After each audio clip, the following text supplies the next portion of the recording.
you think about all the things you can be working on. But Laura is somebody I want to recruit and to present, because have sat through some of her presentations and really been amazed at the effort that the Water Commission has put in place. Again, want to thank all of the sponsors for this event. I will also remind you that we're going to postpone Mike Dwyer's history of water presentation tomorrow.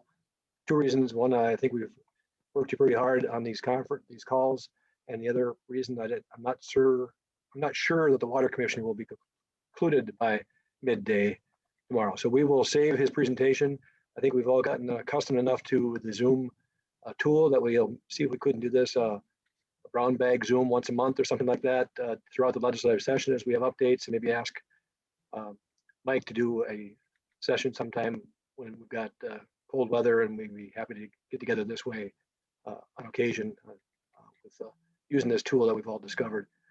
So thanks again to our sponsors, Southwest Water Authority, Moore Engineering, Houston Engineering, HDR, Ellingson, Bartlett and West, AE2S, Ackerman, our champions. Bar Engineering and Apex Engineering Group are the water partners. So thanks for their support. And I will ask Nick if you would help me with the next introduction. Good afternoon, everyone. Thank you for attending the 57th Annual Joint North Dakota Water Convention and Irrigation Workshop. My name is Nicholas Cullen. I am a water resources engineer and certified floodplain manager for Houston Engineering out of our Bismarck office. Today, I have the pleasure of introducing Laura Horner with the North Dakota State Water Commission and Office of the State Engineer.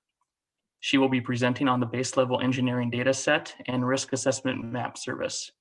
Laura is originally from Beersford, South Dakota, and is a graduate of South Dakota State University. She began her career with the North Dakota State Water Commission and Office of the State Engineer in 2012 as the State National Flood Insurance Program Assistant. In 2014, Laura took over the role of the State Mapping Coordinator, overseeing all FEMA risk map activities in the state of North Dakota. Laura currently lives in Bismarck with her husband, Brent, and their 2 daughters. Welcome, Laura. Thank you very much for that introduction, Nick. I do appreciate it. And thank you all very much for having me. I am very privileged to be able to be here today under the current platform of how this convention is taking place, but I think that it's being really well executed, and I am just really happy and excited that we are still able to convene, even though that looks a little bit different than previous conventions. But once again, thank you very much for having me here. And I have some really exciting information to share with you, and I appreciate the fact that you are interested enough to tune in. As mentioned by Nick, I have been a member of the State Water Commission staff since 2012, and my background has been for the agency primarily within the FEMA risk map, the FEMA programs in general, starting my career out on the compliance NFIP side of things, and then moving over to the risk map and the risk map coordinator. Just a quick overview for those that may not be aware of the state's risk map program. In 2004, the State Water Commission partnered with FEMA in general, the federal program. We actually default to FEMA Region 8, but we opted to become a cooperating technical partner, which allowed us to apply for FEMA federal grants. The intention behind those grant funds and those dollars were to initiate risk assessment information through the FEMA, at that time, MapMod, which later now to assume the new name of RiskMap, the FEMA RiskMap program, to complete flood risk assessments and regulatory firm information across the state of North Dakota. And the State Water Commission has been the sole CTP throughout the time period that representing the state of North Dakota ever since. And so my role is, of course, the mapping coordinator. And what I do is I do apply for various grant projects. I oversee the communications and outreach, and go out to hire private sector contracting teams to allow us to complete the engineering requirements for these studies. So to get started with the presentation, there we go. Base level engineering, often referenced as BLE. You're going to hear me interchangeably use that throughout the course of the presentation. What I'm going to talk about over the next number of slides about the base level engineering data set in particular is kind of tied to the fact that we had an outstanding LiDAR acquisition program already established in the state of North Dakota with a very robust data set. And so that fed well into the reason why we were able to leap at the opportunity of the base level assessment. The large scale modeling approach that was used to derive the models and the outputs for the base level engineering and really why the state had an interest in pursuing it in the first place, largely because it was an opportunity for us to communicate more effectively with community jurisdictions or stakeholders an aspect of risk as it applies to flooding. And by that, hopefully it can be served as a decision-making tool and help generate actions by those parties. I mentioned I was going to start with the LIDAR program here in the state of North Dakota, and it is very important that I do so because the truth be told, we wouldn't have base level engineering without the terrain data that we have through the LIDAR program that the State Water Commission and other state entities have really been pushing and pursuing over the course of the last decade plus. And so people may not know, but the LIDAR dissemination website that the State Water Commission and map service, I should say, is kind of the backbone of how the State Water Commission has gotten savvy at disseminating data, sharing it, making sure that it's publicly facing and easily accessible through the various interfaces. And so the fact that we have, as an agency, been engaged and involved in map service platforms like this, that data sharing feature for the last decade has actually made us very, very savvy. And from an employee, a staff member, any of the technical population that services the state of North Dakota, I think that it shows as a real asset the fact that the State Water Commission and internal staff have really put together and generated this interface so that we can easily disseminate information and more effectively allow that technical data processing to take place across the state. Oh, and actually, oh, and now I'm clicking through, sorry. And actually the other thing that I want to say is that the State Water Commission and other partner agencies, federal agencies, have done a tremendous amount of work when it comes to acquiring our LIDAR. State of North Dakota is entirely covered by a QL3 LIDAR data set, and we've had many partners and nearly, I think it's $25 million worth of investment completed to ensure that the state has very good quality topo data. And so just me working with other entities across the nation, I think we take for granted how fortunate we are that we have this data set at our fingertips, and it's something that is so readily available.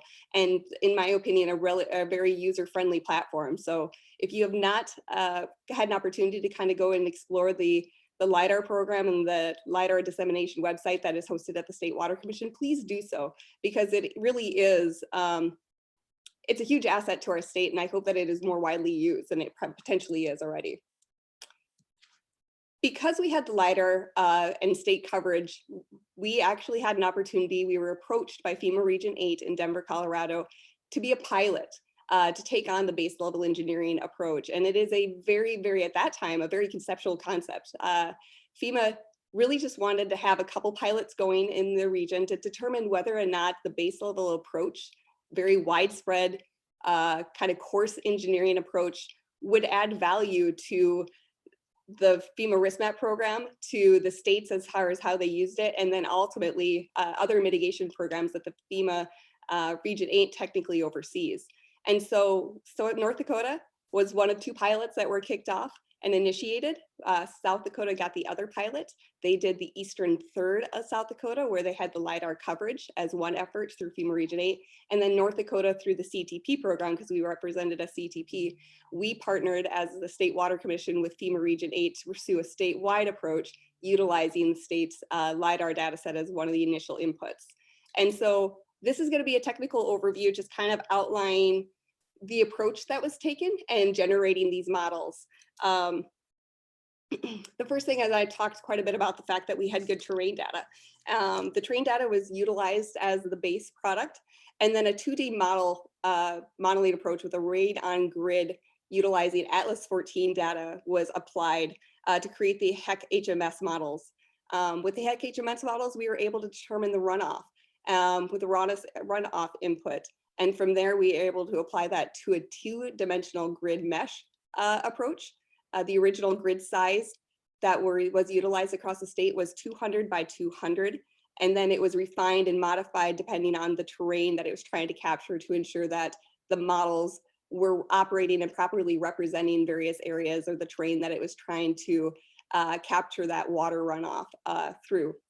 Once the grids were established and the HEC RAS models were completed, it was then allowed us to do some validation to those models. And the validation process kind of happened in a couple steps. But initially, when the data was being generated, the validation took place by comparing the outputs of the two-dimensional model that was generated against stream gauge data or any additional resources that were out there. Stream gauge was heavily used, but it was also validated against other FEMA risk map studies that maybe were completed in greater detail to ensure that there was some correlation and validation to the BLE data set. It was also utilized against 100% or 1% annual chance Qs or any additional engineering information that we had at our resource to kind of validate and ensure that the technical outputs were sound and matched up some of the other work that has been done either in basins or to technical areas that were being reviewed. The State Water Commission also had an opportunity to review the data set and offer comments. And so it was really nice to see that the coordination between the FEMA Region 8 and their contracting staff also looped in some of the inputs and the requests that the State Water Commission and our engineering staff had direct as due outs to this data set. Once we had the completed models and completed grid information, floodplain mapping ended up being the next task. Go ahead and click. This is just kind of an example of what happens to the traditional way of mapping a FEMA flood risk or a risk map program versus the two-dimensional mesh approach and just the refinement that you get to see. I'm not sure if you can see my cursor, but the image on the left-hand side of the screen is pretty typical of what you would see on a regulatory firm map. It has limited study reaches, areas where you know water probably is, but they weren't included in the FEMA original approach. And so you have limited reaches. You also see that just the terrain data where the overflow and the overbanks of the original flood footprint don't necessarily match up. It's just the way that the model encroached on the river course and delineated that water course. But when you get it over into the new method with that two-dimensional interface, the refinement that you see within the model output makes a whole lot more sense. You don't have the issue of limited studies around the parameters that you establish within your input or within your model information. You can see the entirety of river runs. You can see that the terrain data fits the floodplain significantly better. And to me, it just makes a lot of sense that you can further refine the outputs of the model utilizing the two-dimensional approach. All right. Since I've kind of talked about the outputs of the due outs of the full base level data set, there were a lot. Oh my goodness, this was a massive run and it generated a lot of information. One of the due outs was, of course, the floodplain mapping products. So I'm going to just call them PDFs, and they're the maps that we actually went to communities and discussed and had conversations about. The one example that you have over here is Grand Forks County. This is a countywide, anything on blue. Of course, you can see community level maps and countywide maps. But these are where we started the conversations when we did our outreach. And I'll get into more detail as far as how the outreach approach really got initiated and how it was executed. But otherwise, you had the full model data sets, both in HEC-RAS and HEC-HMS. Your geofile database had a ton of information that we generated and that we are now have within house to share publicly to support the base level engineering data set. You have water surface elevations, you have depth grids, both completed at multiple regressions. Regressions that were completed were the 10%, 4%, 2%, 1%, 0.2%, and then we also have the plus or 1% plus and the 1% minus. And so FEMA generated a number of regressions that are now viewable and are included in the base level engineering data set. Velocity grids were generated for an event at the 1% annual chance event. And then water surface polygons were also a deliverable. Changes since last firm, if there was a regulatory firm product in the area, it actually chose you where either the level of risk based off the base level engineering compared to that data set either increased or decreased. And so that was kind of a very informative tool because it allowed us to see where maybe the modeling was outdated in certain jurisdictions or in certain runs where the regulatory or FEMA's program has already gone in and done some modeling or floodplain mapping and levels of risk. And it also had the full land coverage data, which was included as part of the effort. Of course, the terrain information through the LiDAR DEM was also rolled into the full data set. it was a lot of information. And all in all, for those of you that speak IT and tech, it was 47 terabytes worth of data. And so now all that information came to the State Water Commission, and the conversations of, well, we can't let this sit on hard drives. What do we do with it next? Is really where the conception of the North Dakota Risk Assessment Map Service came to be. Real quick, I told you I was going to talk about the outreach piece that took place with the FEMA partnership and the development of the base level engineering. This is a really excellent dashboard that one of our FEMA partners completed and put together for the region and the state's use. And it goes over the extent of outreach that took place over the course of the development of the base level engineering. From the end of 2017, so Q3 of 2017 through Q1 of 2019, we conducted, utilizing a team of 23 members, and the members that were represented included the State Water Commission, Department of Emergency Services here in the state of North Dakota, FEMA Region 8 staff at the regional level, so out of Denver, Colorado, and then their contracting staff, the Resilience Action Partners. But 23 of us divided into 2 teams, and we tackled a very large outreach endeavor. We ended up visiting we did kickoff and discovery meetings in all 53 counties, which meant that we had 86 in-person meetings. We met with over 500 stakeholders. 429 jurisdictional maps were reviewed to ensure that things were valid, and commentary and discussion were taken on, and notes were taken on all of those meetings as far as potential needs and desires that the community were looking for from the flood risk assessment and FEMA's risk map program. We validated 70,762 square miles of flood analysis, which is a huge number. And is still something crazy I wrap my head around. And then just for the fun of it, they included how many miles we actually drove touring the great state of North Dakota, but we ended up driving 7,658 miles to complete the entire outreach component of the base level engineering.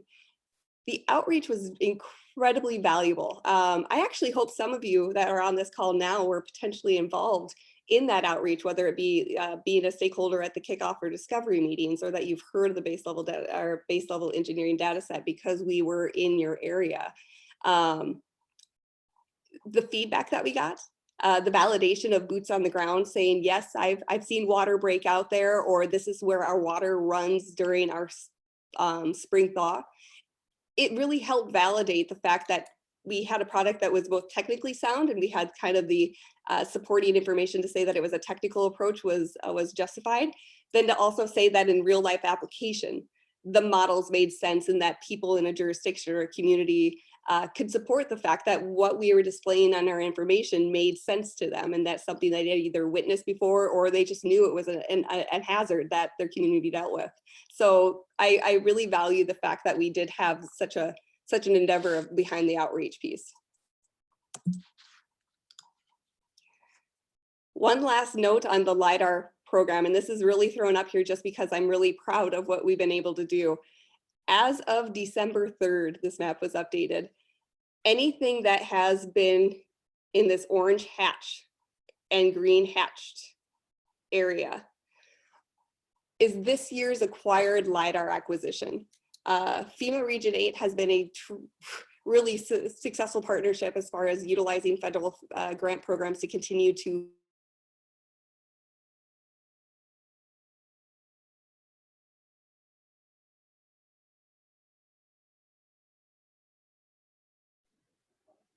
Okay, you froze up, Laura. Is that on our end? We lost her.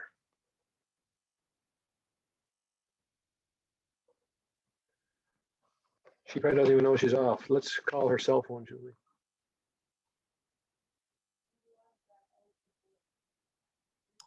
Hi guys, did that just kick out? About half an hour ago. Oh shoot, I hope not. No, about a minute.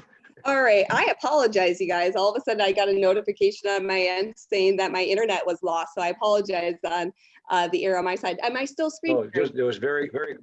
Very good. I hope that it doesn't. Yes, you are. again. Are we still screen sharing? And your cursor does show up. We can see your cursor. Perfect. I hope that I could point things out as I scrolled that around the screen.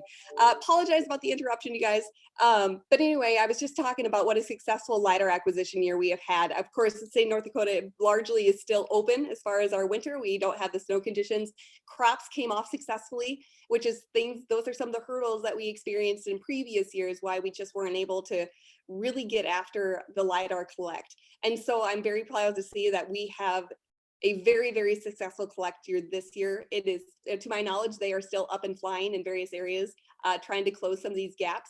And hopefully the data will be available so that we have QL2 data across the state, or this new, well, basically eastern half, eastern third of the state of North Dakota in QL2 LiDAR.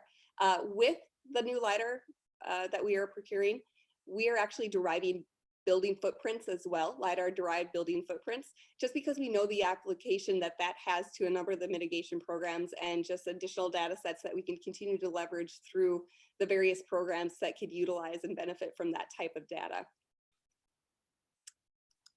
All right. So now that I've kind of gone over the makings and the technical piece of the base level engineering, I can now kind of discuss about the flood risk assessment map service. We call it NDRAM, and there again, you'll probably hear me call it or reference it as NDRAM quite a bit. But the NDRAM system is kind of our solution to how we are able to publicly forward face the data set, the base level engineering data set.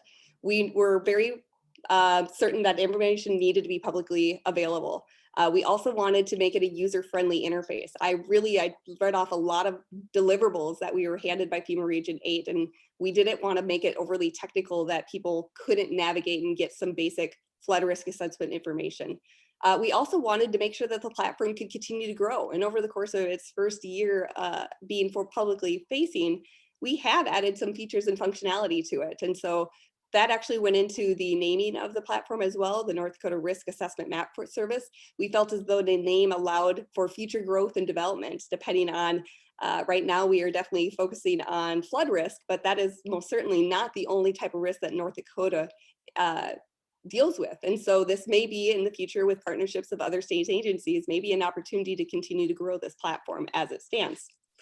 For those of you that would like to see the site, it is ndram.swc.nd.gov. It is down there in that orange box. I do encourage you to go check it out. I'm going to give it a quick test run here shortly once I finish a few more slides.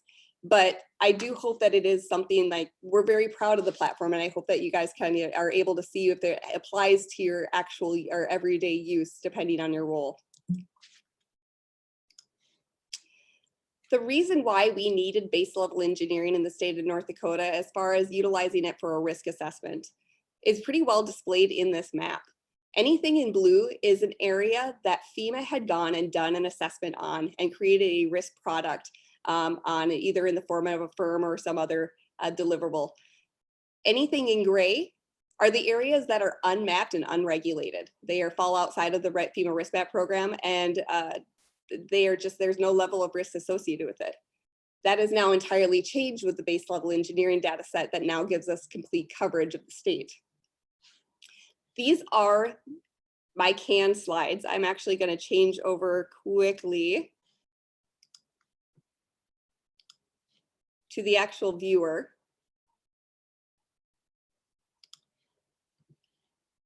Hang on one second and bear with me.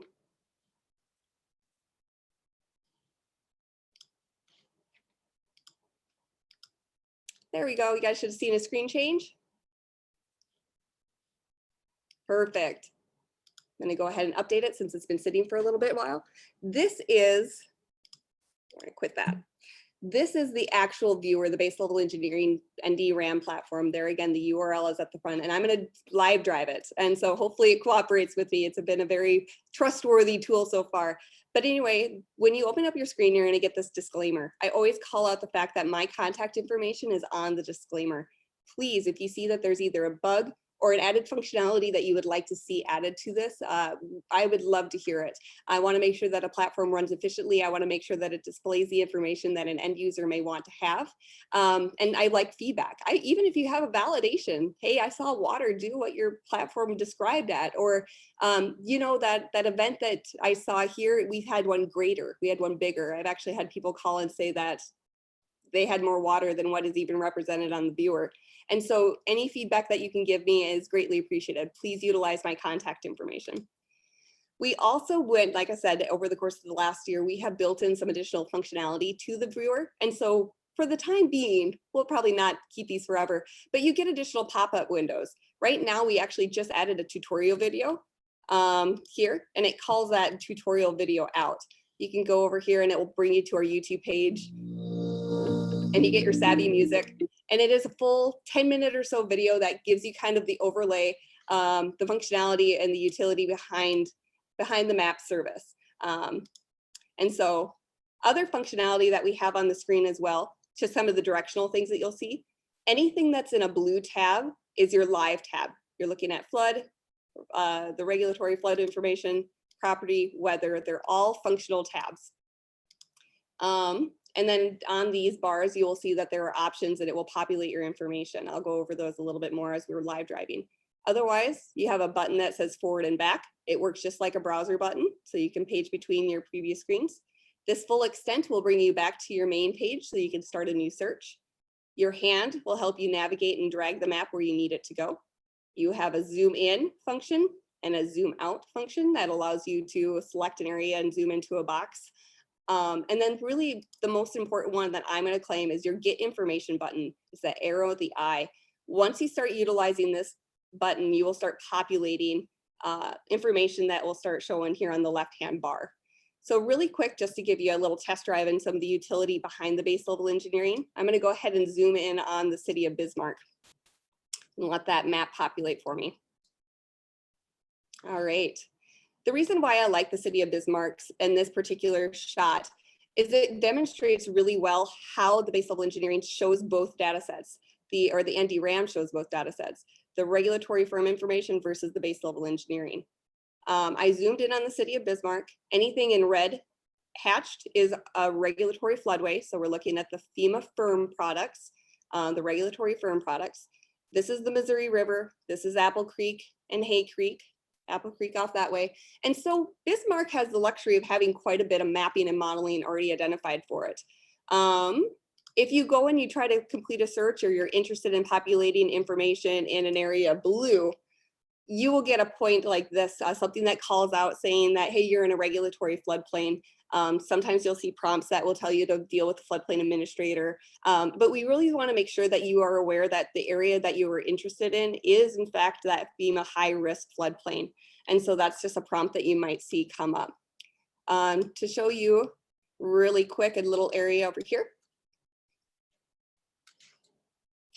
So I mentioned that the Apple Creek system has full detailed mapping. Here's your 100% or 100-year floodplain, that 1% annual chance, and then the regulatory floodway. This development is something that we've heard quite a bit of things about, and I've talked to the city of Bismarck about quite a bit as well. They just have drainage problems. And as you can see, as far as FEMA and any of the regulations, they have built in compliance. They have followed the development standpoint of what that area is supposed to look like. But when you turn on the base level engineering, I'll show you that function here a little bit. When you turn on the base level engineering, you see that there is actually quite a bit of unscoped, unregulated drainage that comes out of the foothills that work their way to Apple Creek. And if you zoom in on the actual area that, like I said, that nuisance flooding takes place, you start having some major conversations about how that drainage takes place through those residential areas. And so even though these properties are built in compliance, there's clearly a certain level of risk that's not being captured on the regulatory firm map. And that is something that can be a decision-making, kind of a planning tool as far as how your natural drainage needs to take place in those areas and how that needs to be managed and developed as the community and the subdivision continues to grow. Another thing that's kind of neat, and there again, you start utilizing your finger or your information grabbing function. If you were interested in a lot and you needed to know how much water you could be potentially dealing with. On this individual lot, that target is where I clicked. This green button is the closest home. It always wants to shoot towards it. It runs off of the 911 system, and it wants to give you a proximity close to a home or a physical structure address. But you have 1.5 feet of water sitting in this lot that in the event that you choose to develop it, or if you're looking at a drainage plan, you would have to kind of start to have the conversation about what needs to be accomplished to ensure that things are being developed safely, and how to kind of mitigate that risk that is out there. A couple other things that I have here is you can actually do a search a number of ways. I just zoomed in and panned and clicked around to get me to this current zoom. But if I wanted to start over, go ahead and zoom this back out.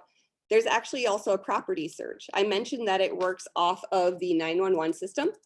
And so utilizing the house number and zip code, you can actually, oops, excuse me, I fumbled the zip code. You can actually find your property. There we go. I'm going to look up 110 Fanny Street in Elmont, North Dakota. And with that, you can actually zoom into a property or an area, and you can start pulling other risk information from that. Fanny Street is a community, this property search in Elmont has an area that does not have any FEMA regulatory firm information added to it. But yet with the base level engineering, go ahead and zoom out so that you can see just some of the impacts. With the base level engineering, you can see that Elmont is actually a community that does have quite a bit of risk of flooding, just due to the fact that it is located in the proximity of Big Muddy Creek and Hailstone Creek. And being at the confluence of those two water courses, it wouldn't surprise me if Elmont had in their previous history some kind of water issues when it comes to a level of risk due to flooding. And so on that property, for a 1% annual chance flood, you have a 1.7 feet of water. If you wanted to see what the various regressions are, you can start clicking. These are live tabs. So at a 4% annual chance flood, that's what that looks like. Here'd be your 2%, and then a 500-year flood, or that 0.2%. Depths get significantly greater, your floodplain broadens, and it's meant to help drive or start a conversation for communities like this that have known risk as to what potentials they may have to help mitigate that risk, whether construction or proper management in the floodplain are options for them. It starts the conversation, and it hopefully articulates and puts into a visual function what that risk really looks like. One more quick demonstration of some of the functionality that we have in the state of North Dakota. I'm going to come out here. I'm going to our property over by Gladstone.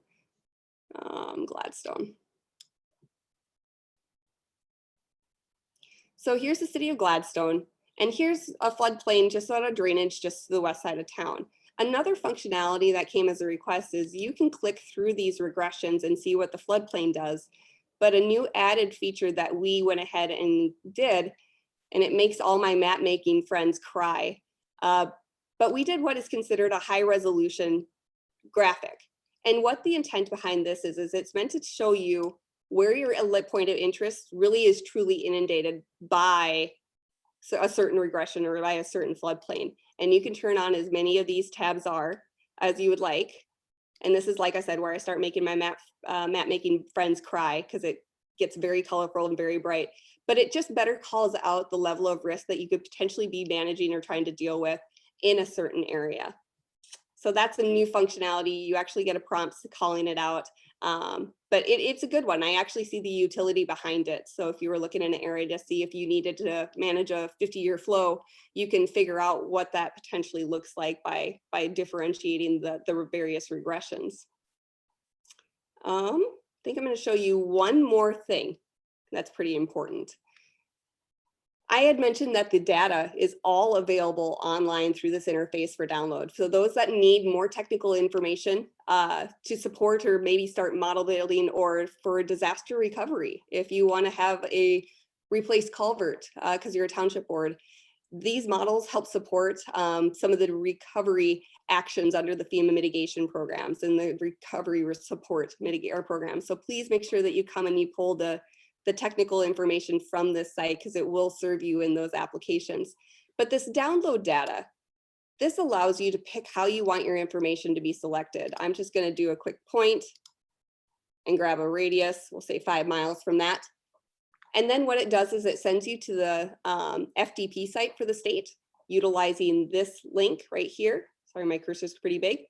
This credential information for login. And then what it tells you is what information you need to go and grab and download onto your own machine, just so you have the technical information and all the supporting information that you may need to either start as a base level technical quota to be built upon through that base level engineering, or if you want to just pull it into your own platform to be able to, like I said, to continue to generate the conversations, whether you're working with a client or a water resource district, or you're looking to submit the model information back to FEMA. So that is a really, really quick rapid fire dry run of the viewer. The only other tab that I haven't really clicked on, because I know they're pretty boring right now.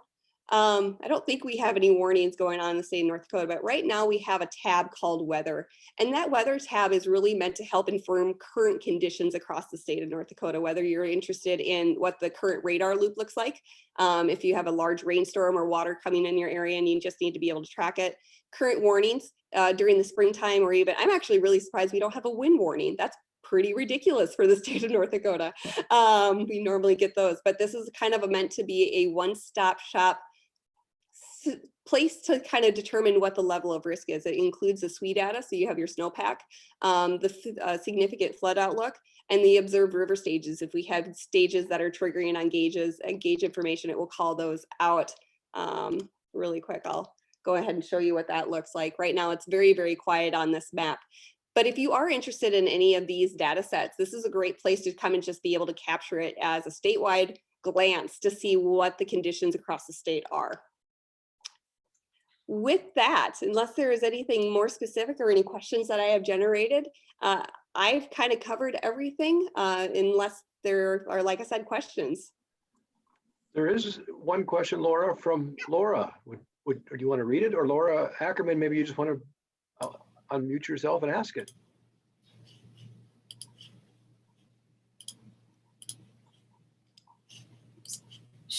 Can you hear me? Yes. Laura, I can.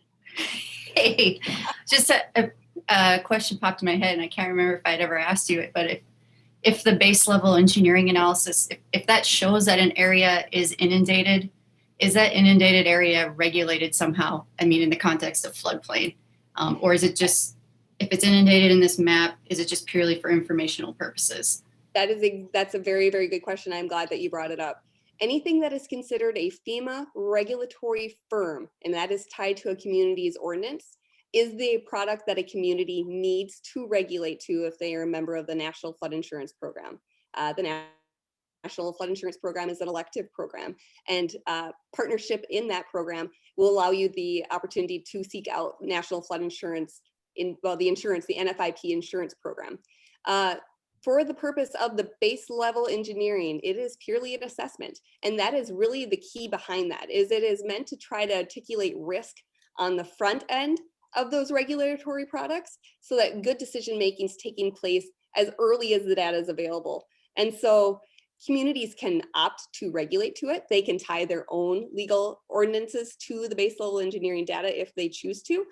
But I truthfully encourage all floodplain administrators, decision makers in a community or jurisdiction to reference the base level engineering, because it is another aspect of information, another tool to help inform the discussion, whether it's being that concept of compliance or proper building skills to mitigation actions that a community could take, whether it be acquisition relocation to a home that frequently has nuisance flooding or a large scale flood control project of some sort.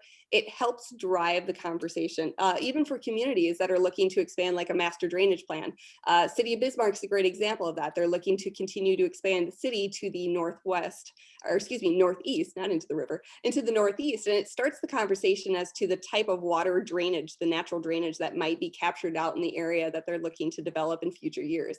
And so there again, it really falls back to that communication tool and it being a risk assessment and not a regulatory piece that FEMA or insurance or banks look at for the purpose of flood insurance.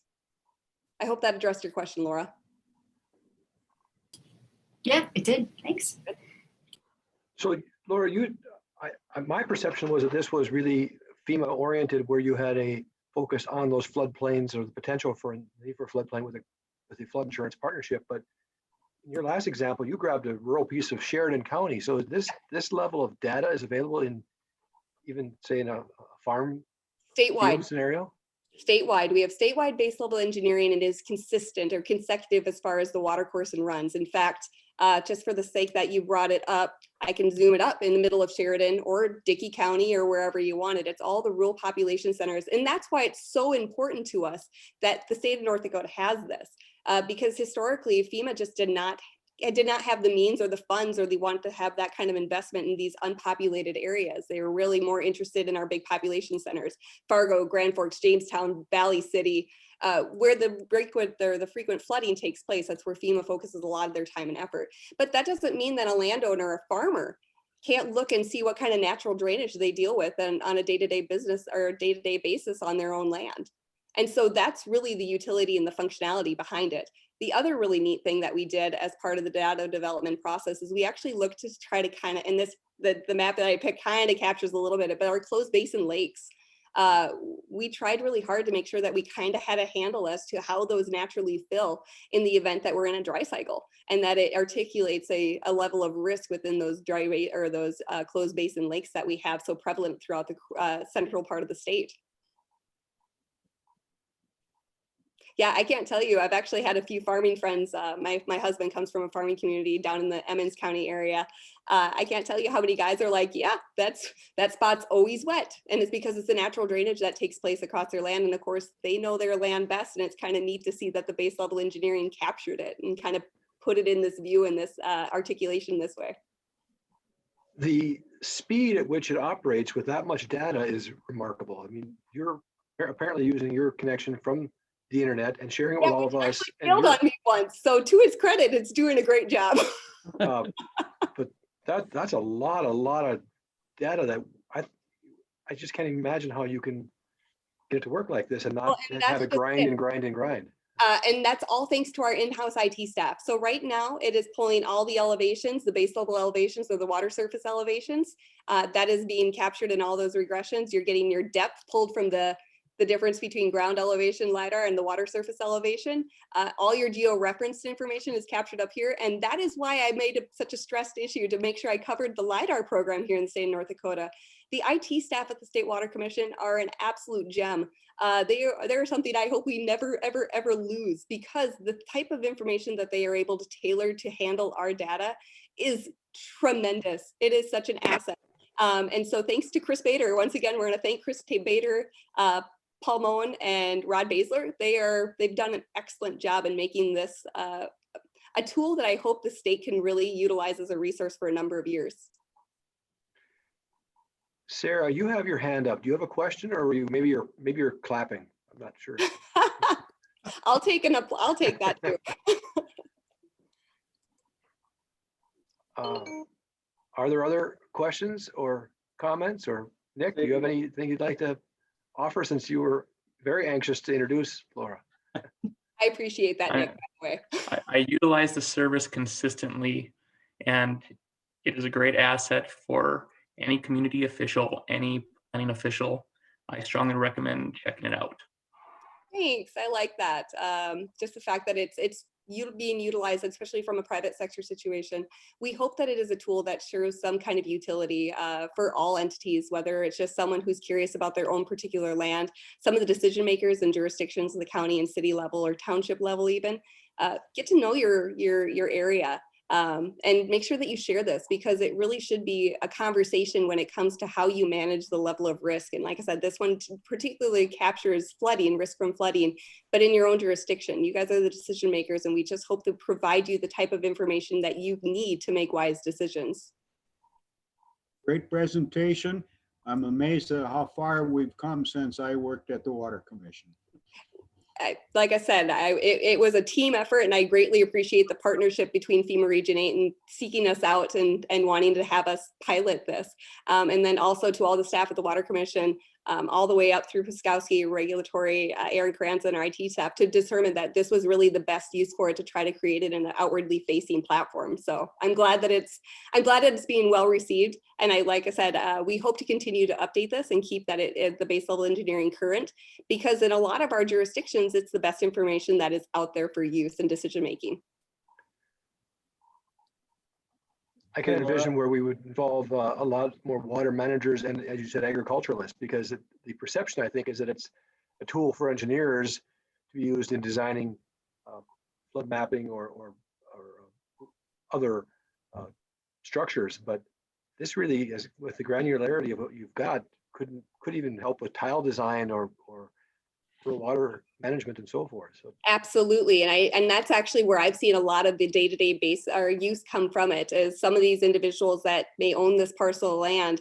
When you were able to zoom in, I know it got a little pixelated, but you have water surface elevations. You have, if you pull open the technical information, you have the modeling that support how much flow, how much depth are in these basins. And a lot of this, that's the other piece. We opted to show the raw data. So anything that is considered a measurable amount is displayed on here. FEMA does not go to that extent. They usually wash out anything below 6 inches, just for the purpose of mainly insurable structures. Anything below 6 inches is considered just kind of nuisance. We captured that because we wanted to make sure that if there was a measurable amount of risk, that people are aware of it. And so sometimes you'll see that you might only have an inch or two of what is considered standing water, which is no more than a puddle, but it's something to be mindful of, or it might explain why you have a low-lying depression or wet spot in your field if you're coming from that agricultural background. Can you add contours to your mapping? That is something that I have asked as well. We do not use contours because we have the current point and click. But the interesting piece that kind of plays into that is we have, for those that know the FEMA program, you can utilize the base level engineering for some of the programs, one in particular being LIDAR for Loma. And in that program, the contours is something that they like to see. We think that I think that the point and click is a little bit more savvy, but if there is utility and there's justification why the contours are something that we should look into, we could work with our IT staff to there again, build it in as a functionality of the system. Yeah, Laura, this is Michael Gunch. I think that, with the LiDAR data, the information's back there. It's just a matter of how you integrate it. But one of the other ones I was really kind of intrigued when you put the weather system in there is, would there be a way from a utility perspective, you're looking at the one-stop shop scenario, to have the end-on stations as a subsequent link to this? So we could go back and find the, actual rainfall issues that are going on at the same time?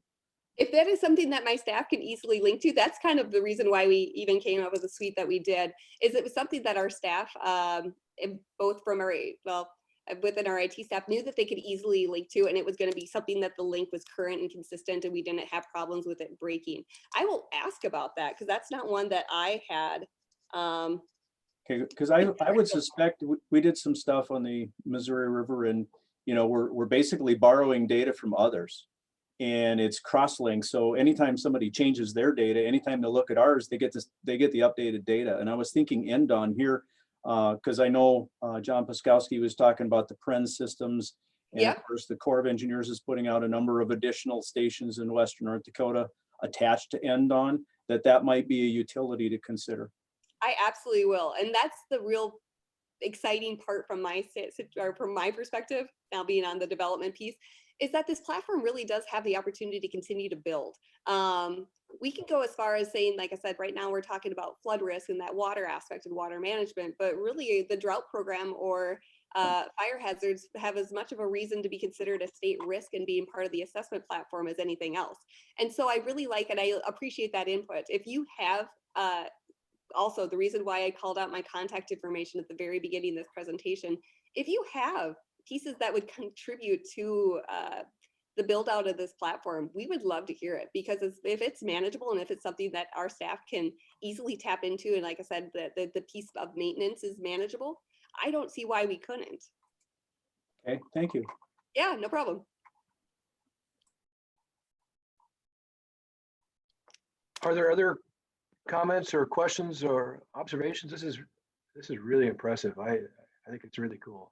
I'm glad.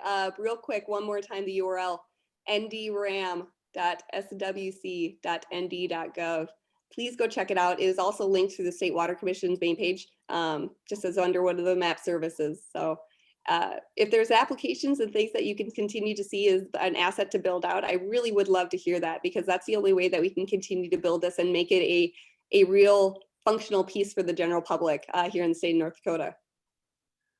Well, thank you for your time and enthusiasm about this. And once again, I want to remind the engineers on the in the meeting that if you'd like to have professional development hours for this or other sessions we've had today, let us know. We've got certificates for those, as well as the water managers who also have some continuing education requirements that are involved in state law. We can provide those credit hours, our certificate therein, and we also keep track of that for water managers. The engineers, you're on your own to keep track of your PDH. And thanks to Carrie Backstrand for helping put together those certificates and for your attention.